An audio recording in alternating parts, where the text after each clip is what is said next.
दरिंदगी के लिए जिम्मेदार इन लोगों को क्या सजा होगी? निर्भया आज उसको इंसाफ मिलेगा या नहीं मिलेगा? क्या आज भी उसके माता पिता इंसाफ लेकर अदालत से बाहर निकलेंगे या नहीं निकलेंगे? ये बड़ा सवाल है। हमारे साथ तमाम पैनलिस्ट जुड़े हुए हैं। हमारे साथ रोली मिश्रा जुड़ी हुई है जो कि एक सोशल एक्टिविस्ट है। हमारे साथ ऋषि मल्होत्रा एक जाने माने वकील जुड़े हुए हैं। हमारे साथ डॉक्टर कपिल कक्कर साइकेट्रिस्ट जुड़े हुए हैं और साथ ही साथ हमारे साथ रवि शर्मा हमारे एडिटर इन क्राइम जुड़े हुए हैं जो कि साकेत कोर्ट में इस वक्त मौजूद हैं। सुबह से ही पल पल की हलचल वहां से हम तक पहुंचा रहे हैं।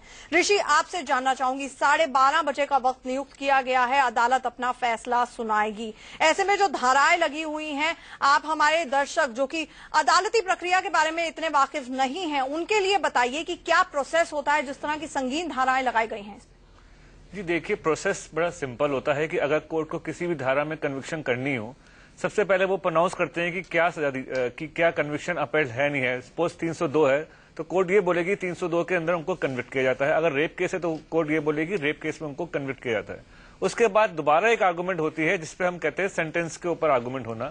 उसमें जो अक्यूज के वकील होते हैं वो नॉर्मली आर्गू करते हैं कि सेंटेंस जब दे रहे हैं तो सेंटेंस कम से कम काफी कम दिया जाए या काफी लीनियंट व्यू लिया जाए। उस पर हमेशा प्रोसिक्यूशन की बहस ये रहती है कि ये केस जो है ये रेस और रेप केस में फॉल करता है। उसके बाद कोर्ट दोबारा एक निर्णय लेती है कि सेंटेंस क्या इस केस में क्या उचित सेंटेंस होगा। कई केस में डेथ सेंटेंस भी होता है, कई केस में लाइफ भी होती है, कई केस में 10 साल भी सजा हो सकती है। जी बिल्कुल। तो मैक्सिमम सजा की जो मांग है वो यहाँ पर प्रोसिक्यूटर जाहिर तौर पर शायद करने जा रहे हैं, लेकिन फैसला भी आना बाकी है। रवि के पास सीधे चलते हैं। सुबह से ही हमारे पास पल पल की जानकारी पहुंचा रहे हैं रवि जानना चाहेंगे, 12:30 बज चुके हैं, ऐसे में कितनी और देर में आपको लगता है कि स्थिति जो है साफ हो पाएगी? जो पहला फैसला, क्योंकि बहुत सारी धाराएं लगी हैं, क्या आपको लग रहा है कितनी देर में स्थिति साफ होना शुरू हो जाएगी? हाँ चल, अभी जो खबर हमारे पास अंदर से आई है उसके मुताबिक चारों आरोपियों को अदालत में पेश किया जा चुका है। जज साहब फिलहाल अपने चैम्बर में हैं, अभी सीट पर नहीं बैठे हैं, किसी भी पल वो सीट पर बैठ सकते हैं। और जैसे कि आप जानते हैं कि आज कोई बहस नहीं होगी, आज कोई जिरह नहीं होगी, ना बचाव पक्ष कुछ बोलेगा, ना आज अभियोजन पक्ष कुछ बोलेगा। सबसे पहले जज साहब अपनी सीट पर बैठेंगे और अपना फैसला सुनाएंगे। वो फैसला क्या होता है, इसी पर देश की निगाहें टिकी हुई हैं और ये फैसला देने के बाद फिर एक बहस हो सकती है आज, जिसकी आशंका यहाँ पर या कहें कि संभावना है कि आज ही वो बहस हो जाए जिसमें फैसला सजा कितनी होगी इसके ऊपर एक बहस जो पहले बचाव पक्ष के वकील करेंगे और फिर सरकारी वकील अपनी दलीलें रखेंगे कि ज्यादा से ज्यादा सजा इस मामले में दी जाए। दिल्ली पुलिस से जो हमारी बात हुई अधिकारी का, उनका कहना है कि वो इस मामले में सख्त से सख्त सजा की मांग करेंगे ही। और अब तक मैं आपको बताना चाहूंगा कि 84 गवाह इस मामले के जो हैं, एक भी ना हॉस्टाइल हुआ है, न टूटा है। अपनी गवाही में उन्होंने साफ तौर पर इन्हीं आरोपियों का नाम लिया है, आरोपियों के खिलाफ ठुक कर गवाही दी है। तो कहा जा सकता है कि जो फैसला है, हालांकि वो जज साहब को ही सुनाना है, लेकिन जो पूरे मामला जिस तरह से चला है अदालत के अंदर और जिस तरह से जेर बहस हुई है अब तक की, उसे देखते हुए लगता है कि आज अदालत एक नजीर पेश करने जा रही है ताकि इस तरह के मामले फिर से ना हो, या फिर कम से कम इस तरह के मामलों को करने से पहले आरोपी 100 बार सोचें। रवि, इससे पहले जब हमारी बात हुई थी आपसे तो निर्भया के माता पिता से हमारी सुबह भी इस दौरान बात हुई। क्या अब वो अदालत में पहुंच चुके हैं और क्या उनका कुछ रिएक्शन मिल पाया है? उन्होंने अदालत में घुसने से पहले कुछ कहा है? जी, वो अभी बात नहीं कर रहे हैं, हालांकि वो अदालत पहुंच चुके हैं, किसी से बात नहीं कर रहे हैं मीडिया से। वो लगातार उनका यही कहना है, जो ऑफ रिकॉर्ड बात कर रहे हैं, कि वो सबसे पहले फैसला जानना चाहते हैं। ये फैसला उनके लिए बहुत अहमियत रखता है, एक तरह की श्रद्धांजलि है उनकी बेटी के लिए और उनके जो दर्द है उस पर शायद एक तरह का मरहम लगेगा आज, और इसी के इंतजार में हो वो, शायद इसीलिए बात नहीं कर रहे हैं किसी से। निर्भया की माँ को हमने लगातार देखा, आंखें बंद कर, हाथ जोड़कर वो कुछ जैसे भगवान को याद कर रही हों। वैसे भी वो पहले ही साफ कर चुकी हैं कि उनकी बेटी के साथ जो कुछ हुआ है उसके लिए कम से कम मौत की सजा हो सकती है। यहां तक कि उन्होंने तो यह भी कहा था भाव में बहकर कि जिंदा जला देना चाहिए ऐसे गुनहगारों को। बहरहाल, क्योंकि कानून का राज है देश में, कानून अपना काम कर रहा था, अब फैसला आने का समय आ गया है। अब जज साहब को अपना फैसला सुनाना, और किसी भी पल आंचल में बताना चाहूंगा कि जज साहब जैसे ही आकर अपनी सीट पर बैठते हैं, अब सिर्फ फैसला सुनाने की प्रक्रिया बाकी रह गई है। फैसला सुनाया जाएगा और उसके बाद या तो अगली तारीख देंगे जिसमें यह तय होगा कि कितनी सजा इनको मिलेगी, फांसी दी जाए, उम्र कैद दी जाए, या फिर ये एक्विटल होगा। लेकिन ये जो भी कुछ होगा अब से चंद पलों के भीतर होगा। आंचल, बिल्कुल, अब से चंद पलों के भीतर एक बहुत बड़ा फैसला आने वाला है। और अभी जिस तरह से आपने कहा, सिर्फ निर्भया की मां नहीं, आज पूरा देश और पूरे देश की महिलाएं आज निर्भया के लिए दुआ मांग रही हैं, ये मांग कर रही हैं कि फैसला जरूर हो और इंसाफ दिलाए निर्भया को। डॉक्टर कक्कड़, आपसे ये जानना चाहूंगी, जिस तरह से हमने देखा था, देश का गुस्सा फूटा था, ये अपने आप में एक केस था जो शायद सबसे पहले सोशल नेटवर्किंग साइट्स पर इसका खुलासा धीरे धीरे होना शुरू हुआ और हमने देखा कि जनता सड़कों पर उतरी। आज उस जनता के लिए हम देख रहे हैं, देश भर की तस्वीरें आ रही हैं जो इंसाफ मांग रहे हैं। आज उस जनता के, आपको लगता है घावों के ऊपर एक मरहम की तरह ये फैसला होगा और कहीं ना कहीं एक सेंस ऑफ जस्टिस, जो बहुत से लोग इस देश की न्यायिक व्यवस्था पर भी सवाल उठाते हैं, एक सेंस ऑफ जस्टिस कहीं ना कहीं आज प्रिवेल कर सकती है? देखिए, सेंस ऑफ जस्टिस तो प्रिवेल करना चाहिए और करेगा, बट अगर आप इसको ना, मैं थोड़ा कहूंगा साइकोलॉजिकली इसको थोड़ा सेगमेंट वाइज देखें। जो मिडिल क्लास है, जो सोशल नेटवर्क वगैरह यूज करता है, उन लोग के लिए एक बहुत बड़ी जीत होगी, क्योंकि ये लोग थे जो बाहर निकले थे। फिर अगर आप देखेंगे जो दूसरा आपका स्ट्रेटा आता है, जो विलेज स्ट्रेटा आता है, या जो टियर 2 टाउन्स आते हैं या 3 टाउन्स आते हैं, वहां पे एक तरह का उनको अंदर एक डर जरूर पैदा होगा, बट उन लोग के लिए एक बहुत इम्पैक्टफुल ये चीज नहीं है, क्योंकि उनके लिए it is one of the kind जो हर दूसरे तीसरे दिन उनके वहां पे होती है। तो उन लोग के लिए इतना बड़ा नहीं है जितना सोशल मिडिल क्लास लोगों के लिए ये इम्पैक्ट रहेगा। वहां पे people will start feeling empowered कि आज की डेट में जिस तरह वो प्रोटेस्ट किया है कि ठीक है, अगर कल भी वो सड़कों में निकलेंगे तो गवर्नमेंट उनको सुनेगी, लॉ उनको सुनेगा, और लॉ ने अपने आप में चेंजेस भी करे हैं। बिल्कुल बिल्कुल डॉक्टर कक्कड़, बहुत अहम चीज आपने यहाँ पे कही कि आज का फैसला इंसाफ अगर दिलाता है निर्भया के माता पिता को, तो पीपल विल फील एम्पावर्ड, उनमें जागरूकता आएगी, वो कहीं ना कहीं महसूस कर सकते हैं। रोली, आपसे ये जानना चाहूंगी, निर्भया कोई भी हो सकती है, इस देश की आधी आबादी जो है वो कहीं ना कहीं अपने आप को महसूस नहीं करती है। हमारे पास इस वक्त बहुत बड़ी खबर आ रही है, आपको बता दें कि चारों आरोपियों को दोषी करार दे दिया गया है। इस वक्त की बड़ी खबर आ रही है, चारों आरोपी को दोषी करार दे दिया गया है निर्भया हत्याकांड मामले में, गैंगरेप मामले में। आरोपी नंबर 1 मुकेश, जिसकी उम्र 26 साल है। आरोपी नंबर 2 विनय शर्मा, जो कि जिम इंस्ट्रक्टर था, जिसकी उम्र 20 साल है। आरोपी नंबर 3 पवन कुमार, उसकी उम्र 19 साल है। और आरोपी नंबर 5 अक्षय ठाकुर। इन चारों को दोषी करार दे दिया गया है। आपको बता दें इस वक्त का सबसे बड़ा फैसला, आपको बता दें कि चारों 16 दिसंबर के गुनहगारों को आरोपी करार दे दिया गया है। हालांकि इस मामले में जो पहला आरोपी था वो राम सिंह था, लेकिन चूंकि राम सिंह ने इसी साल फरवरी में तिहाड़ जेल में आत्महत्या कर ली थी, तो जाहिर तौर पर अब जो फैसला आना था वो 4 आरोपियों पर आना था। और इस वक्त की बड़ी खबर आ रही है, सबसे पहले इंडिया न्यूज पर आप देख पा रहे हैं कि 4 आरोपी मुकेश, विनय शर्मा, पवन और अक्षय ठाकुर को दोषी करार दे दिया गया है। आपको बता दें इनके खिलाफ हत्या धारा 302 आईपीसी के तहत, गैंगरेप धारा 376 2G गैंगरेप की धाराएं लगाई गई थी, डकैती के दौरान हत्या, सबूतों को मिटाने की कोशिश, ये तमाम धाराएं लगाई गई थी। रवि के पास सीधे चलते हैं। रवि, बताइए। आंचल, जो आरोपियों का अब तक स्टैंड था इस पूरे मामले में, जो बचाव पक्ष की दलीलें थी वो ये थी कि एक आरोपी मौके पर मौजूद था ही नहीं, वो शहर में ही नहीं था। दो आरोपी जो थे वो पास में किसी सांस्कृतिक कार्यक्रम में हिस्सा ले रहे थे, और तीसरा आरोपी बस चला रहा था। मतलब उसका इस पूरे गैंगरेप से कुछ लेना देना नहीं था, लेकिन इनको खारिज कर दिया है अदालत ने पूरे तौर पर। अदालत ने दोषी करार दिया है। माना अब इसके बाद साफ है पूरे तौर पर कि ये चारों शख्स बलात्कारी हैं, इन्होंने ही इस घिनौने कांड को अंजाम दिया था। और अब कम से कम सजा जो इनको मिलने वाली है, मैं आपको बताना चाहूंगा कि वो उम्र कैद है, कम से कम उम्र कैद होगी, और ज्यादा से ज्यादा सजाए मौत इनको दी जा सकती है। कुल मिलाकर अब इसमें जो संशय की स्थिति थी वो पूरी तरह साफ हो गई है। इनका दोष सिद्ध हो गया है अदालत में। अदालत में बचाव पक्ष की दलीलें निराधार साबित हुई, उनका कोई महत्व नहीं रहा। और जो प्रोसिक्यूशन था, जो अभियोजन पक्ष था, उन्होंने ये स्टैब्लिश कर दिया है अदालत के अंदर कि यही वो दिल्ली के गुनहगार थे जिन्होंने 16 दिसंबर को ऐसी घिनौनी हरकत को अंजाम दिया था, जिसने न सिर्फ देश को बल्कि विदेशों में भी हेडलाइंस बनाई थी। जाहिर तौर पर एक मिसाल के तौर पर यह फैसला सामने आया है और साफ हो गया है पूरे तौर पर अदालत में कि यही वो लोग थे जिन्होंने इस घिनौने कांड को अंजाम दिया था। अब बस इंतजार है इस बात का कि इन्हें सजा क्या दी जाती है, क्या इन्हें उम्र कैद की सजा मिलेगी या फिर आंचल सजाए मौत देकर मिसाल कायम की जाएगी। इस दौरान ये भी खबर आ रही है कि सेंटेंसिंग के ऊपर कल फैसला हो सकता है। मैं ऋषि को लाना चाहूंगी, जो कि रवि ने कहा जिस तरह की धाराएं लगाई गई हैं, 302, 376 गैंगरेप की धारा, 396 डकैती के दौरान हत्या हत्या, ये तमाम धाराएं लगाई गई हैं। सेंटेंसिंग पर शायद कल फैसला आएगा ऋषि, जो अभी की प्राथमिक जानकारी आ रही है। ऐसे में जिस तरह से रवि ने कहा कि अब जो सजा हो सकती है उम्र कैद और फांसी के बीच की ही सजा हो सकती है और कोई तीसरी ऑप्शन नहीं है, क्या कहें? देखिए 302 में अगर सजा है तो 302 में मिनिमम लाइफ इम्प्रिजनमेंट होती है और मैक्सिमम डेथ सेंटेंस होता है। इस केस में मैं ये जरूर कहना चाहूंगा कि अगर इसमें अगर डेथ सेंटेंस देनी है अक्यूज को कोर्ट ने, तो कोर्ट ये बैलेंस करती है कि मिटिगेटिंग सर्कमस्टांस क्या है और एग्रीवेटिंग सर्कमस्टांसेस क्या है। इस केस में ये भी आया हुआ है कि जिस हीनेस और जिस ग्रेविटी से ये ऑफेंस किया गया है और उसके बाद अक्यूज को कोई पछतावा ना हो, उन्होंने बस में धकेला, उनको इनफैक्ट कुचलने की कोशिश भी की गई थी। बिल्कुल, राम सिंह के बारे में कहा जाता है कि उसने घर जाके चिकन पकाया था और खाया। उन्होंने कोई पछतावा ना हो, तो ऐसे केसेस में जब कोर्ट को लगता है कि अक्यूज को कोई पछतावा नहीं है अपने किसी इस घिनौने क्राइम के लिए, तो कोर्ट इसको रेस और रेप कैटेगरी में कहीं लेके आती है और ऐसे केसेस में उनको डेथ सेंटेंस अवार्ड होता है। जी रोली, बहुत बड़ा फैसला।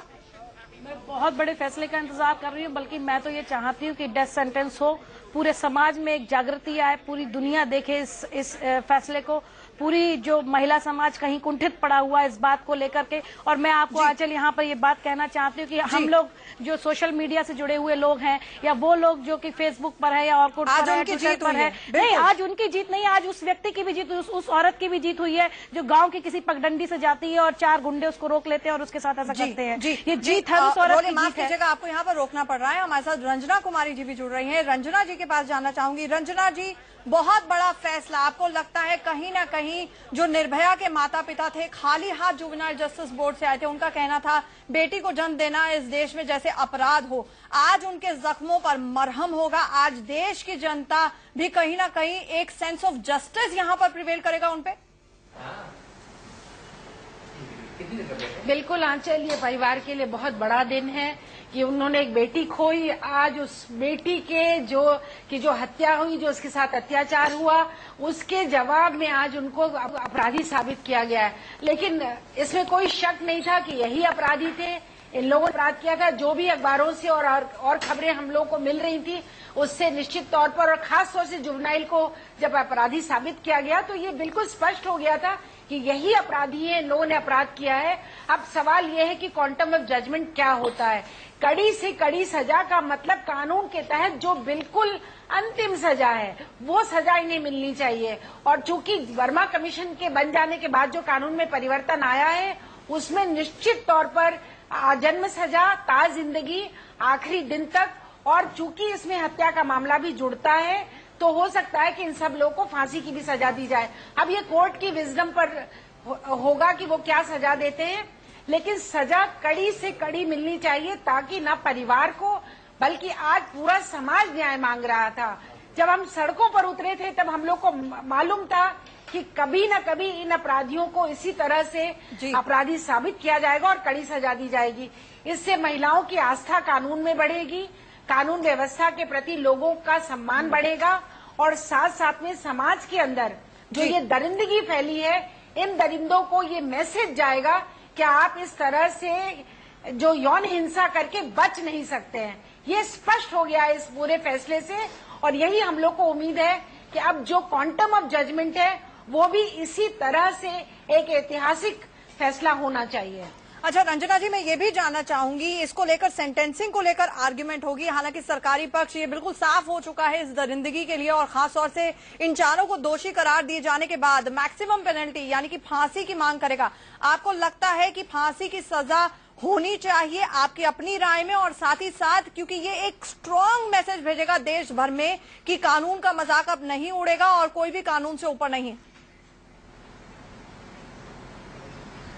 देखिए, वर्मा कमीशन ने ये स्पष्ट कर दिया था और बाद में जो कानून में परिवर्तन आया था उसमें स्पष्ट कहा गया है कि आजीवन कारावास का मतलब सिर्फ 12 साल या 14 साल की सजा नहीं है, आपकी जिंदगी के आखिरी दिन तक कारावास के अंदर बंद रखा जाएगा। और साथ साथ में जो दूसरा प्रावधान है जिसमें कि अगर विक्टिम वेजिटेटिव स्टेट में चली जाती है और या फिर उसकी हत्या हो जाती है तो फिर उसमें फांसी की सजा भी हो सकती है। लॉ ऑफ द लैंड है। तो मैं तो सिर्फ ये कहना चाहूंगी कि जो हमारे देश कानून है उसके तहत कड़ी से कड़ी सजा मिलनी चाहिए। जी रंजना जी, आपको यहाँ पर रोकूंगी। हम सीधे चलते हैं हमारे एडिटर क्राइम रवि शर्मा के पास। रवि, जानना चाहेंगे सेंटेंसिंग को लेकर आर्ग्यूमेंट आज ही होगी या कल होगी और कल ही फैसला आएगा, इस बाबत कुछ स्थिति साफ हो पाई?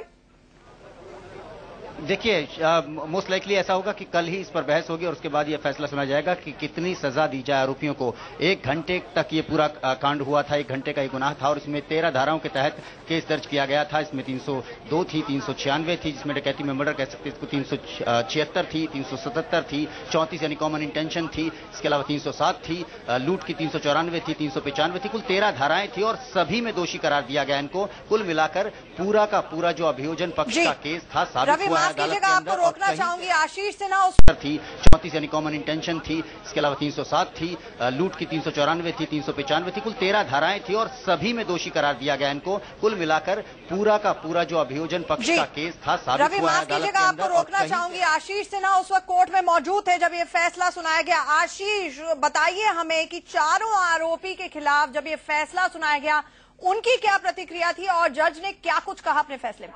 देखिए, जैसे ही ये कोर्ट ने अपना फैसला सुनाया और उनको गिल्टी माना, तुरंत वो कोर्ट रूम में ही रोने लगे। हमारे साथ उनके वकील एपी सिंह जी हैं, अक्षय के वकील हैं और विनय के वकील हैं। एपी सिंह जी से बात करेंगे। सर, आज कोर्ट में जब उनको सजा सुनाई गई तब क्या हुआ?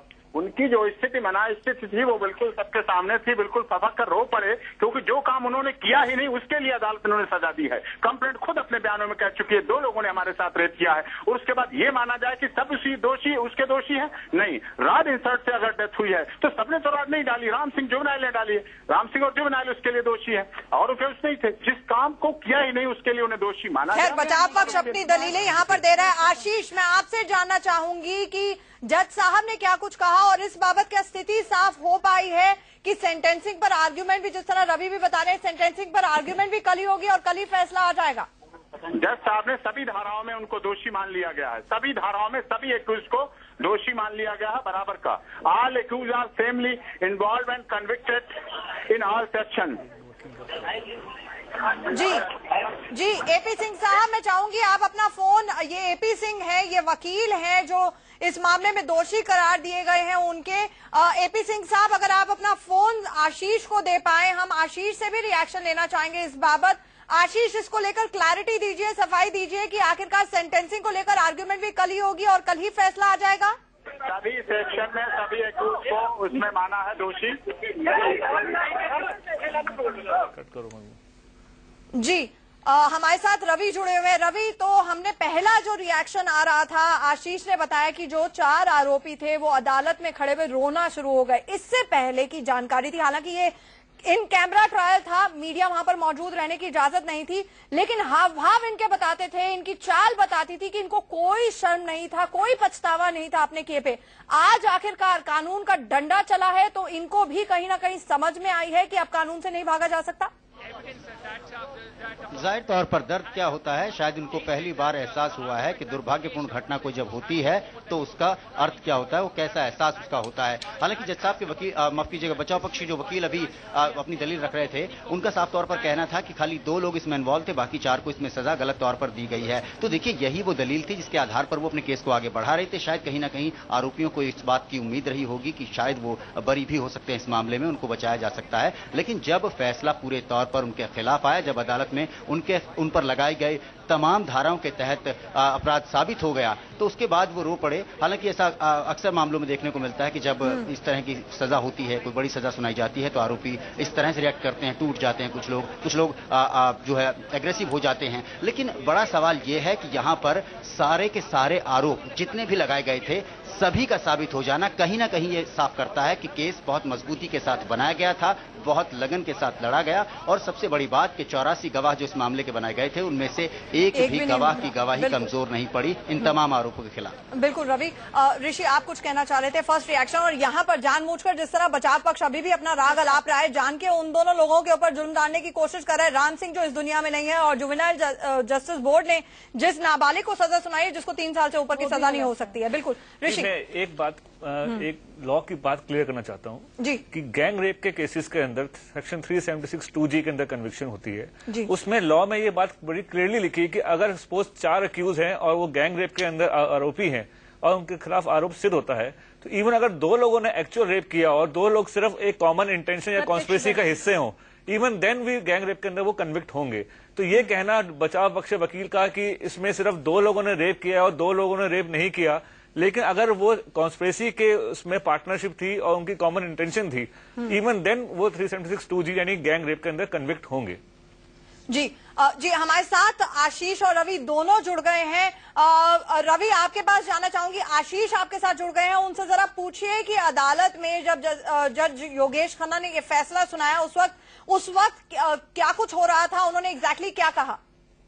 लगता है हमारा संपर्क टूट गया, हम उनके पास आएंगे। मैं सीधा रंजना जी के पास जाना चाहूंगी। रंजना जी, आपसे ये सवाल जरूर बनता है हमारा कि जिस तरह से आज अब पता चल रहा है, जो जिस तरह रवि भी बता रहे थे, बॉडी लैंग्वेज इन आरोपियों की ऐसी होती थी, और जो कि अक्सर होता है ऐसे सेक्सुअल ऑफेंडर्स के केस में, उनको लगता है ये उनकी जागीर है, वो बार बार ये अपराध कर सकते हैं, तो इसी किस्म की बॉडी लैंग्वेज नोटिस में आ रही थी। आज पैरों के तले उनके जमीन खिसक गई जब उन्हें दोषी करार दिया गया। बिल्कुल आंचल, शायद सभी अपराधियों के पैरों के तले आज जमीन खिसक गई होगी और कोर्ट में खड़े होकर रोने से कुछ होने वाला नहीं है, ये भी उनको समझ में आ गया होगा, क्योंकि जो सजा मिलेगी वो शायद सारी जिंदगी और जितने ऐसे अपराधी हैं उनके मन में भी जाकर के कहीं न कहीं जगह बनाएगी ऐसी सजा कि अपराध करने से काश कि वो पहले रो लिए होते जब उन्होंने अपराध किया था।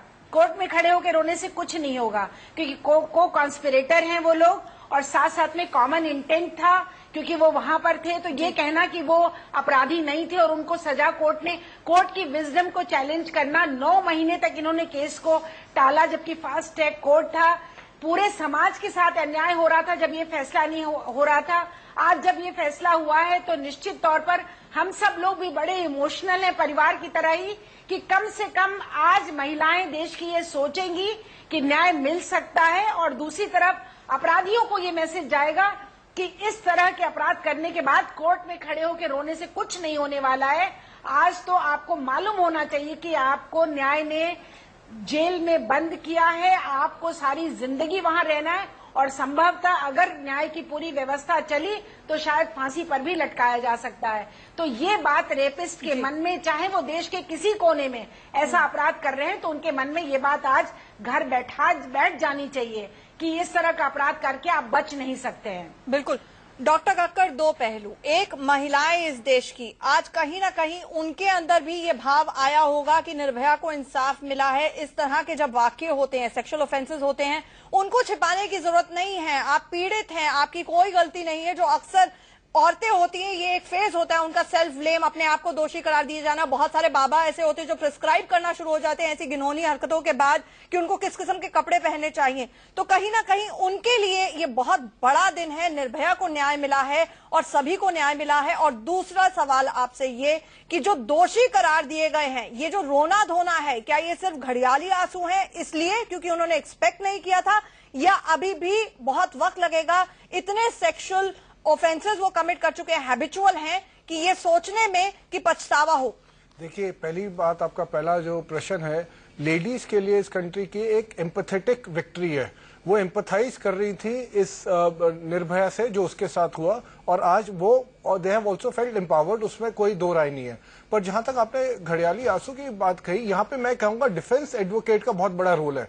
बहुत क्लियरली मुझे इसमें दिख रहा है कि इन्होंने एक तरह का इमोशनल काउंटेनेंस दिया है इन सो कॉल्ड क्रिमिनल्स को कि तुम्हारे साथ कुछ नहीं होगा, तुम्हें हम बचा लेंगे, तुम बिल्कुल फिक्र मत करो। और इनको प्राइमरीली उस बात का झटका है। मैं फिर कह रहा हूं, इनको कोई रिग्रेट नहीं है। इनको झटका, जो आपने कहा रो रहे हैं, ये इनको ये है कि ये लोग इतना जो इनको जो डिफेंस एडवोकेट ने इतना काउंटेनेंस दिया, उसके बावजूद ये कैसे इनके साथ हो गया। So this is why they are crying. Regret आज भी नहीं है। ये बहुत बड़ी बात यहाँ पर बोली। मनोचिकित्सक है यहाँ पर डॉक्टर कक्कड़, उनका कहना है कि जो अदालत में रोए हैं तमाम जो 4 लोग हैं जिन्हें दोषी करार दिया गया है, ये आखिरकार सिर्फ इसलिए रोए हैं क्योंकि इनको सजा हुई है। हमारे साथ रोली भी जुड़ी हुई है, हम रोली के पास जाएंगे, लेकिन चलते चलते रंजना जी से भी एक सवाल और। रंजना जी, ये अपने आप में एक मील का पत्थर केस था जिसने इस देश के कानून को बदला है। 1860 से आईपीसी था, कभी बदलाव नहीं हुआ, इक्के दुक्के अमेंडमेंट्स छोड़ दिए जाएं। इस देश में कानून बदला इस वाक्य के बाद, इस घटना के बाद। लेकिन ये भी त्रासदी है अपने आप में कि इस केस के ऊपर पुराना ही आईपीसी लागू हुआ। ऐसे में आपको लगता है कि अब औरतों को कहीं ना कहीं और ज्यादा सशक्त महसूस करना चाहिए क्योंकि अब कानून और कड़ा हो गया है? नहीं, बिल्कुल बिल्कुल होना चाहिए। कानून आईपीसी पुराना इसलिए लागू हुआ क्योंकि केस ये कानून बनने के पहले था, और ये जूरिस्प्रूडेंस का नियम है कि जो कानून बनता है और जिस तारीख में वो गैजेटेड होता है, जिस तारीख में उसमें अप्रूवल होती है राष्ट्रपति जी की, उसके बाद वो कानून लागू किया जाता है। तो निश्चित तौर पर ये केस उसके पहले हुआ था, वर्मा कमीशन की रिपोर्ट बाद में आई और नया कानून बाद में बना है। लेकिन अगर कोर्ट चाहेगा और कोर्ट की विजडम में ये बात आएगी तो कोई रोक नहीं सकता है पूरी जिंदगी की सजा देने से। तो इसलिए ये बिल्कुल मानना चाहिए कि कोर्ट की विजडम इस समय क्या कहती है, ये क्वांटम ऑफ पनिशमेंट क्या होगा ये हमें बाद में पता चलेगा, जबकि कल उस पूरे फैसले को पढ़ा जाएगा। लेकिन चूंकि वो कन्विक्ट हैं, उन्होंने ये अपराध किया है और ये पछतावा उन्हें पहले हुआ होता, ये आंसू पहले बहे होते, तो शायद वो, और बिल्कुल ठीक कहा गया कि जो भी डिफेंस लॉयर थे उन्होंने इनके मन में ये बात बिठा रखी होगी कि हम तुम्हें निरपराध साबित कर देंगे। तो ये इस तरह के खिलवाड़ भी कानून के साथ नहीं किए जाने चाहिए। वकीलों को भी मैसेज है कि आप इस तरह के खिलवाड़ करके औरतों की जिंदगी से देश की तमाम जो 90,000 मामले लंबित हैं, ये वकीलों का भी उसमें उनकी भी हरकत है कि उन्होंने उन मामलों को आगे बढ़ने के पहले तारीख पे तारीख लेते जाते हैं। तो इसलिए वकीलों को भी आज ये मैसेज जाना चाहिए कि देखिए, अगर न्याय 9 महीने के अंदर होता है तो प्लीज आप देश की महिलाओं के साथ इंसाफ होने दीजिए। आप इस तरह की हरकत कोर्ट के अंदर बिल्कुल मत करिए जिसकी वजह से न्याय प्रक्रिया में बाधा पहुंचेगी। रंजना जी, एक और सवाल, जब भी इस तरह के मामले आते हैं और खास तौर से क्योंकि ये उम्र कैद और फांसी के बीच का मामला होगा, आपसे मैं सिर्फ ये जानना चाहूंगी बहुत संक्षेप में कि इसको लेकर डिबेट छिड़ जाती है, फांसी होनी चाहिए या नहीं होनी चाहिए। ऐसे में सुषमा स्वराज कहती है ऐसे मामलों में फांसी होनी चाहिए। आपसे जानना चाहूंगी, फांसी होना जरूरी है आपके पर्सनल ओपिनियन में ऐसे केसेस में? आंचल, देखिए, कानून जो कहता है उसके जरिए ही सजा मिलनी चाहिए। हम क्या महसूस करते हैं, आप अगर मुझे व्यक्तिगत मेरी राय पूछे तो मैं कहूंगी कि आप उनको मेरे सामने खड़ा कीजिए। माफ कीजिएगा रंजना जी, मुझे आपको रोकना पड़ रहा है, हमारे पास सीधी तस्वीरें आ रही हैं। ये एपी सिंह साहब है जो कि बराबर का दोषी माना गया है और उसमें कन्विक्शन किया गया है, सबको दोषी माना गया है। सभी धाराएं जो चार्ज फ्रेम किए गए थे, जिनमें चार्ज फ्रेम किया गया था, जिन धाराओं में, उन सभी धाराओं में उनको दोषी माना गया है और इस पर कल ऑर्डर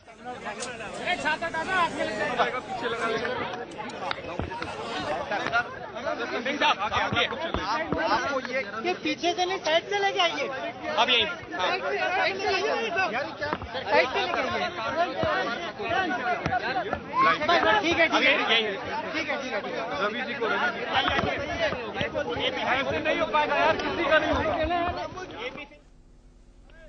तो ये जो है तस्वीरें आ रही हैं, आप देख सकते हैं साकेत कोर्ट में इन्हें पेश किया जा रहा है। ये वकील हैं एपी सिंह जो कि इस मामले में दोषी करार दिए गए 2 लोगों के वकील हैं, जो कह रहे थे, फैसला सुना रहे थे कि चारों को ही दोषी करार दिया गया है।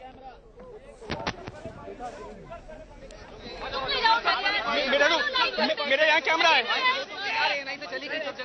एएनआई से बाइट जा चुकी है, बाइट हो चुकी है, एएनआई से गई है। जो सजा पर कल सुबह 11 बजे बहस होने जा रही है। जो सभी मुलजिमों को जिन धाराओं में चार्जशीट में चार्ज लगाया गया था, चार्ज फ्रेम किया गया था कोर्ट के द्वारा, उन सभी धाराओं में सभी मुलजिमों को बराबर का दोषी माना गया है और उन पर दोष सिद्ध करना पाया गया है। अब कल 11 बजे पर आर्गूमेंट और ऑर्डर की बात की जाएगी। कल बताया जाएगा हम क्या कर रहे हो आप लोग। हमारी दलीलें थी, उसके हिसाब से कोर्ट में ये केस, जो 2 एक्यूज थे जो घटना में थे ही नहीं, जहां ना इनके नाम थे ना इनकी संख्या थी। शुरू में 4 व्यक्ति बताए गए थे, 4 लड़के बताए गए थे, ये 6 नहीं थे पहले उसमें इंस्टांस में। और कोई भी जो काम रात डालने का या वो जो काम किया गया रेप का, लड़की ने भी बताया था 2 लोगों ने हमारे साथ किया है। तो 2 में ये राम सिंह और जुवेनाइल की बात की जा रही थी।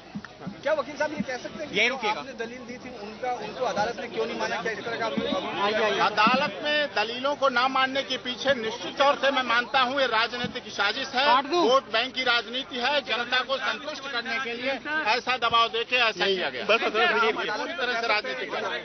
बिल्कुल अदालत पर प्रेशर रहा होगा तभी इस तरह का फैसला आया, नहीं तो हमें पूरी तरह से निष्पक्ष फैसले की उम्मीद थी। अब आइए।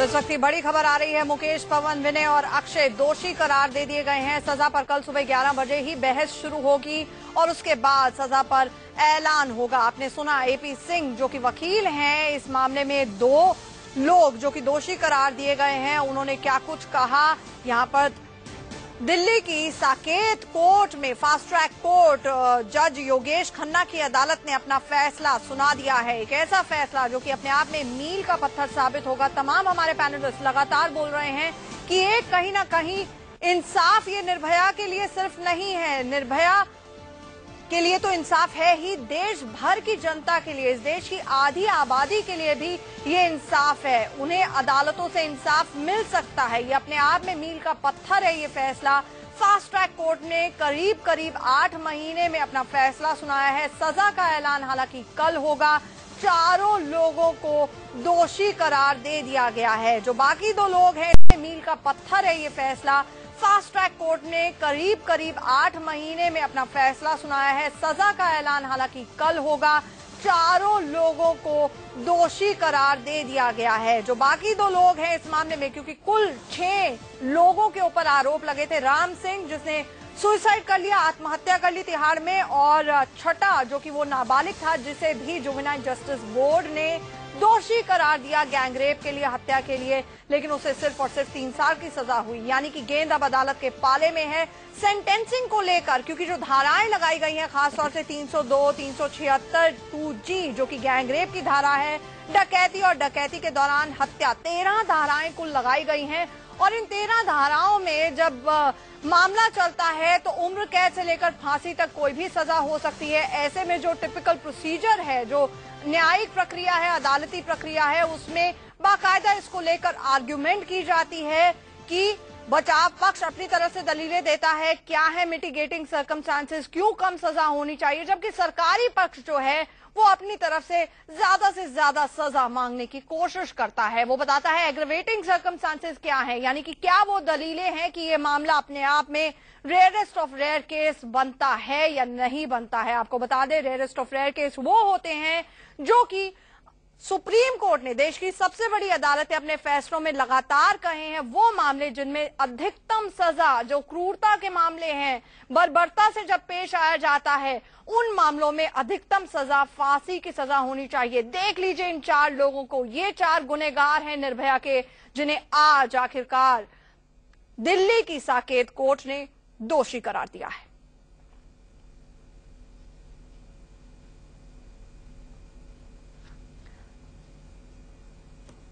सजा का ऐलान कल होने जा रहा है। मुकेश, पवन, विनय और अक्षय को दोषी करार दिया गया है और जैसे ही इन्हें दोषी करार दिया गया, हमारे संवाददाता हमें बताते हैं ये चारों अदालत में खड़े खड़े रोना शुरू हो गए। लेकिन जिस तरह से यहाँ पर डॉक्टर कक्कड़ मौजूद थे जो कि एक साइकियाट्रिस्ट है, उनका कहना था ये इसलिए नहीं रो रहे हैं कि इनको पछतावा है, बल्कि इसलिए रो रहे हैं आखिरकार कि कहीं ना कहीं इन्होंने सोचा ही नहीं था कि इनको सजा हो सकती है।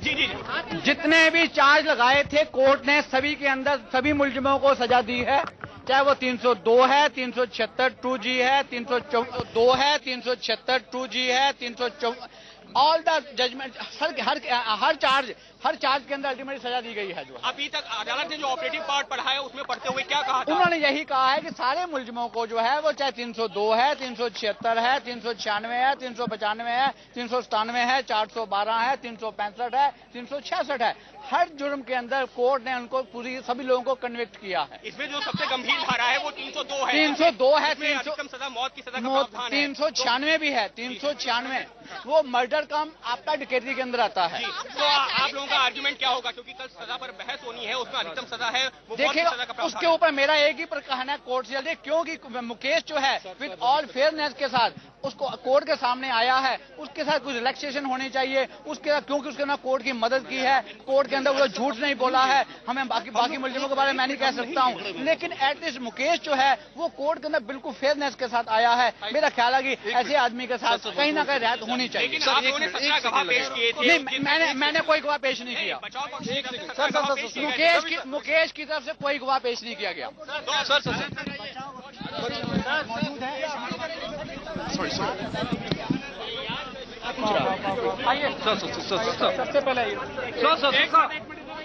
Well, if you have the lawyer for one of the accused.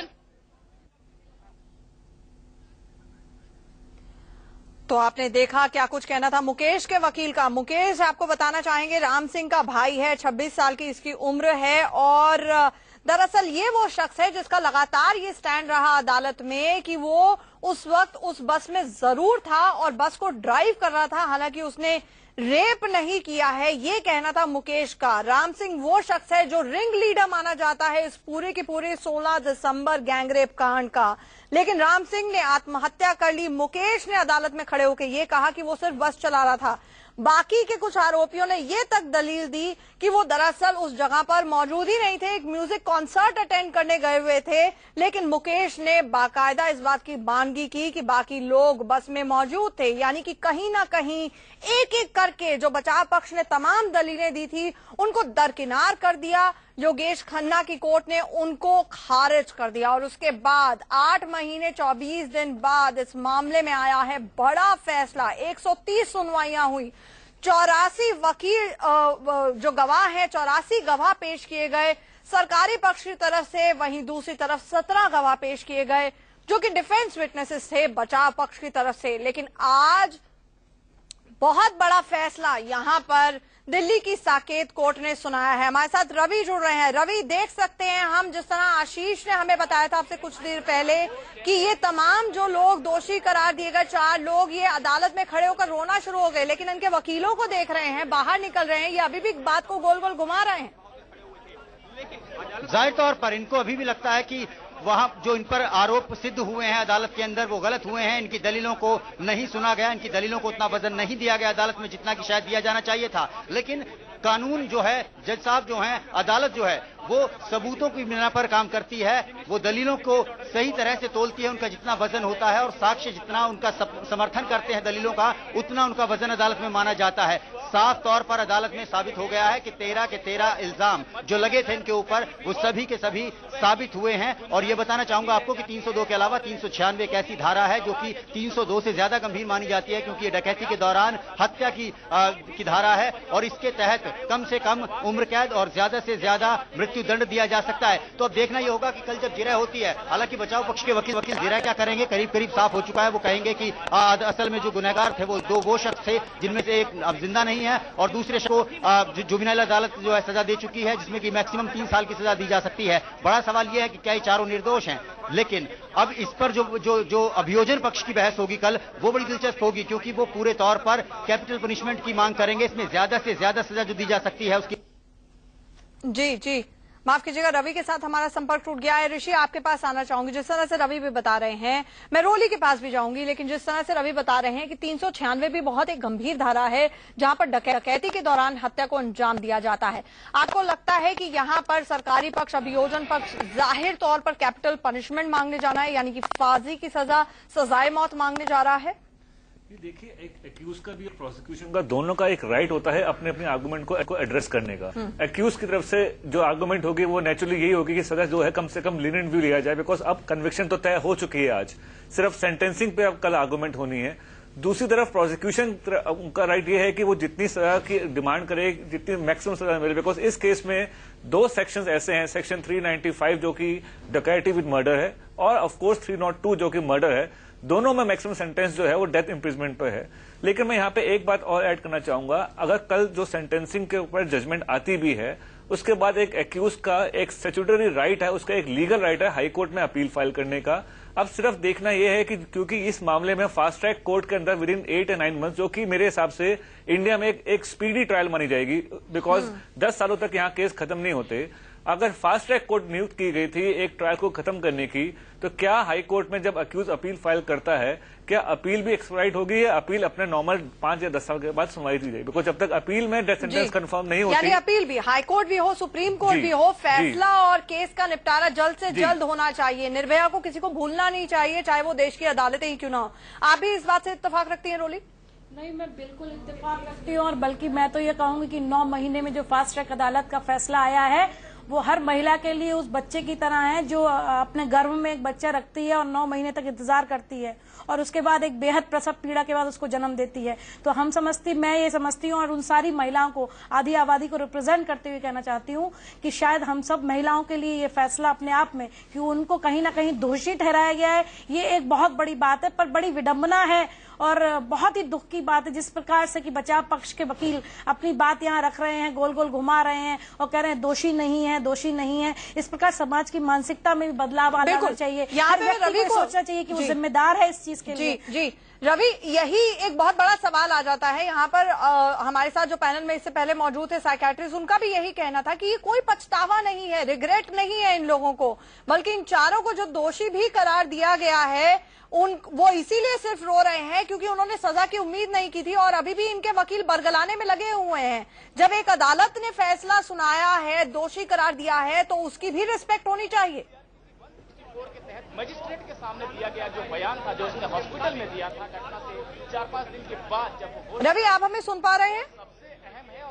जी मैं सुन पा रहा हूँ। सवाल रवि आपसे ये जानना चाहेंगे, ये अपने आप में बड़ी पीड़ा का विषय है कि ये वकील बाहर निकलते हैं इन तमाम लोगों के और साथ ही साथ एक तरह से फिर से बरगलाने की कोशिश करते हैं, तो अपने आप में सवाल उठता है कि क्या इनको अदालत के प्रति इनके मन में थोड़ी सी भी रिस्पेक्ट है या नहीं है? क्या ये अपने आप में अवमानना नहीं हुई कि बाहर आके फिर से बरगला रहे हैं, गोल गोल घुमा रहे हैं मामले को? जाहिर तौर पर यह एक विडंबना है हमारे देश की कि एक कसाब जैसे शख्स को, जो कि बाकायदा गोलियां बरसाता हुआ तस्वीरें जिसकी कैद होती हैं, उसके बावजूद उसे ट्रायल से गुजरना पड़ता है। ये अच्छाई कहिए या बुराई कहिए आप, मगर जो देश का कानून है वो इसी तरह से अपना काम करता है। जो बचाव पक्ष के वकील हैं उनका काम है कि वो अपने मुवक्किलों को बचाने की कोशिश करें, उनके पक्ष में दलीलें रखें, उनके पक्ष में केस को अदालत को सुनाएं और इसके अलावा वो हाईकोर्ट जा सकते हैं, सुप्रीम कोर्ट तक जा सकते हैं। लेकिन बड़ा सवाल यह है आंचल कि वो क्या ग्राउंड लेकर जाएंगे। 13 के 13 आरोप जो उन पर लगे थे सभी के सभी साबित हुए अदालत के अंदर, साक्ष्यों के साथ साबित हुए हैं और 84 गवाह हैं, 1 2 4 गवाह नहीं 84 गवाह हैं, जिनमें से एक का भी उनको समर्थन हासिल नहीं है। किस बिना पर वो हाईकोर्ट जाएंगे? सवाल यह है कि इस तरह की लफाजी करना, हवाई बातें करना, ये अदालत के बाहर यहाँ सब तो समझ में आता है, लेकिन अदालत में जब इसी अदालत में उन तथ्यों को नहीं समझा जा सका, उससे ऊपर की अदालत में उनकी क्या अहमियत होगी, ये अपने आप में देखना दिलचस्प होगा। जी यहाँ पर आपसे ये भी जानना चाहेंगे रवि, क्या दिल्ली पुलिस के वकीलों से, सरकारी पक्ष से आपकी बात हो पाई है कि अब इसमें कोई संशय नहीं रह गया है, वो भी इस मामले में फांसी की ही सजा मांगेंगे? जी बिल्कुल, ये पूरी तरह से साफ है। उनसे हमारी जो बात है, उन्होंने कहा कि वो सिर्फ और सिर्फ फांसी की सजा की मांग करेंगे क्योंकि ये बहुत जघन्य अपराध था, अपने आप में रेयरेस्ट ऑफ रेयर केस है। ये उस तरह का केस है जिसने जनमानस को आंदोलित किया है, हजारों लोग सड़कों पर आए हैं, ठंड के मौसम में उन्होंने वाटर कैनन झेले हैं, लाठियां झेली हैं, जिनमें खास तौर पर स्टूडेंट्स थे, महिलाएं थी, लड़के थे, नौजवान थे। तो इस तरह के मामले को अगर रेयरेस्ट ऑफ रेयर नहीं कहा जाएगा तो फिर किसे रेयरेस्ट ऑफ रेयर कहा जाएगा? ये दलील अभियोजन पक्ष की तरफ से रखी जाएगी कल, और पुलिस के अधिकारियों का भी यही कहना है कि इस मामले को अगर रेयरेस्ट ऑफ रेयर नहीं माना जाता है अदालत के द्वारा, तो कहीं ना कहीं एक जो नजीर बनाने की कोशिश की जा रही है इस मामले को, जो एक संदेश इसके जरिए बहुत सख्त देने की कोशिश है, वो कहीं ना कहीं धीमा पड़ेगा। लिहाजा ये बहुत साफ है अभियोजन पक्ष की तरफ से कि कल वो फांसी की सजा मांगने जा रहा है चारों आरोपियों के लिए। चारों आरोपियों के लिए फांसी की सजा मांगने जा रहा है सरकारी पक्ष। ऋषि, एक बार फिर से आपसे यही सवाल कि अगर ये रेयरेस्ट ऑफ रेयर केस नहीं है तो आखिरकार क्या रेयरेस्ट ऑफ रेयर केस हो सकता है? जी देखिए, सुप्रीम कोर्ट ने कैटेना ऑफ जजमेंट्स में ये डिफाइन किया है कि रेयरेस्ट ऑफ रेयर केस किस कैटेगरी में आता है। सबसे पहले कैटेगरी सुप्रीम कोर्ट ये देखती है कि क्या अक्यूज को कोई रिमोर्स है, क्या उसको कभी कुछ इस केस में किसी का पछतावा हुआ है, या क्या जो ऑफेंस किया गया है वो कितनी क्रूरल्टी से किया है, कितना बार्बरिक तरीके से किया गया है। ये सब क्राइटेरिया जो होते हैं वो एक एग्रीवेटिंग सर्कमस्टांस होते हैं एक केस को डेथ केस में कन्वर्ट करने के। वहीं पे वो सुप्रीम कोर्ट एक मिटिगेटिंग सर्कमस्टांस भी इवेलुएट करने का उसने एक डेफिनेशन दी हुई है, जिसके अंदर एक्यूज की एज, जो कि एक बहुत बड़ा क्राइटेरिया माना गया है फांसी ना देने के लिए। माफ कीजिएगा, आपको रोकना चाहूंगी। गृह मंत्री का बयान आया है, सभी दोषियों को फांसी हो, ये कहा है सुशील कुमार शिंदे ने। सभी दोषियों को फांसी की मांग की है।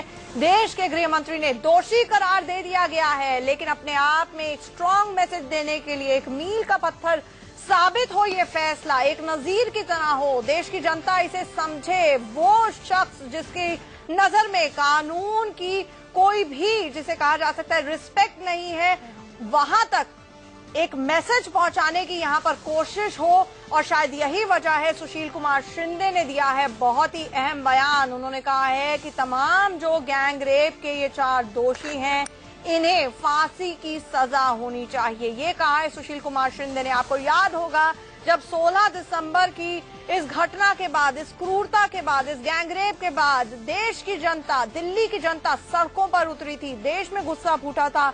उस वक्त सुशील कुमार शिंदे बाहर आकर ये उन्होंने कहा था कि मैं भी बेटी का बाप हूं, और आज हर वो शख्स जो कि एक बेटी का बाप है या फिर हर वो इस देश की बेटी, उसके लिए बहुत जरूरी हो जाता है कि एक ऐसा कड़े से कड़ा फैसला आए जो देश में एक संदेश दे, एक स्ट्रॉन्ग मैसेज दे, खास तौर से उन सेक्सुअल ऑफेंडर्स के खिलाफ जो इस तरह की घिनौनी वारदात को अंजाम देते हैं।